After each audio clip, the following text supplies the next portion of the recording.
Chairperson, ladies and gentlemen, you can't see it, but all around me, there is a bubble. This bubble has been in me for the last 5 years of my life. It's safe in my bubble, but sometimes it feels like I can't breathe. As though for the last 5 years, my supply of oxygen has slowly been running out. In my bubble, I overthink, I worry. I worry about everything in my life, from my friends, to my schoolwork, to my future, to my loved ones, to what I said to the cashier at Woolworths yesterday. I overthink every minute detail of my life so intensely, sometimes that it sincerely has a negative impact on my quality of life. It's suffocating. This bubble has inhibited my ability to fully enjoy my life sometimes. This bubble is so imprisoning that sometimes I forget the joys of being human. And I think this bubble is something that everyone here tonight has felt before, to some degree. Tonight, I want you to remember how joyful it is to be alive, to remember how special and important even the tiniest, most overlooked of moments can be. I want you to fall in love with being alive as you are now, because tomorrow you might miss it. The other day I was in class with friends and a conversation came up amongst them that seems to come up quite frequently at school. The conversation revolved around how we all seemed to be so much happier when we were all little kids, ages 10 or 11, in primary school. A little kid that had fun, that was carefree, that didn't have to worry about the stresses of high school. I heard someone comment that they wasted their whole childhood wishing that they were grown up. And it was this comment that really stuck with me. You see, this is what we seem to be doing at every stage of our lives. We wasted our childhoods wishing we were teenagers, wishing to be somewhere else. But now here we sit, 6, 7 years later, just wishing we could go back, or wishing we were far away in the future as adults with jobs and independence. Now these feelings are valid. They're the same feelings that I myself feel often. But I think that in reality, this mindset can be extremely harmful. It stems from the fact that we as human beings find it so easy to focus on what we don't have instead of what we do. It forces us to apply a constant negative filter over our lives, and it's the sole reason for a vast majority of human misery throughout history. And it sucks.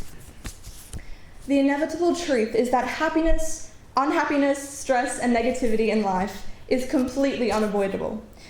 These emotions are what make us human. But what I ask of you today is not to forget the good in lieu of the bad. I need you to appreciate the little moments of joy in life and to live for the smallest reasons, or the bubble of your own negativity will suffocate you. If you start living for the smallest reasons, that's when you know you're really living. The smell of rain before a storm, lying on the beach with the wind whipping your face and the sound of laughter that erupts with your friends. Listening to music on the way home, making breakfast in the morning, laughing through your tears, and going on spontaneous adventures. I want you to fall in love with these moments and hold them tight, keep them close, and remember that this is what living is all about. There is so much more to life than the obstacles that you are facing now. If we live our entire lives wishing that we were somewhere or we were someone else, we will waste the only shot at true happiness that we have. Ironically, aside from all the terrors of the world this year, in 2020 I have been maybe happier than I ever have been before. In the past years of my high school life, I was plagued in my bubble mindset. But this year, it changed. This year, I had a revelation within myself that allowed me to see the world and everyone around me from a different perspective. Through meeting new people and having new experiences, I reflected on the people that I once used to be, compared to who I am now. I started caring more about other people and other joys in life, outside of my fears and anxieties. I started focusing on people and elements of my life that are truly important to me, instead of those that aren't. I became kinder to myself, less afraid, and I started loving myself for who I truly am, for one of the first times. I'm not saying that it was easy, or that by romanticizing your life, all of your worries will be gone. But I'm asking you to try, because I've experienced firsthand the consequences of not appreciating the life you have, or the people in it. And I know that once these things are gone, there's no getting them back. I owe it to those people to do better.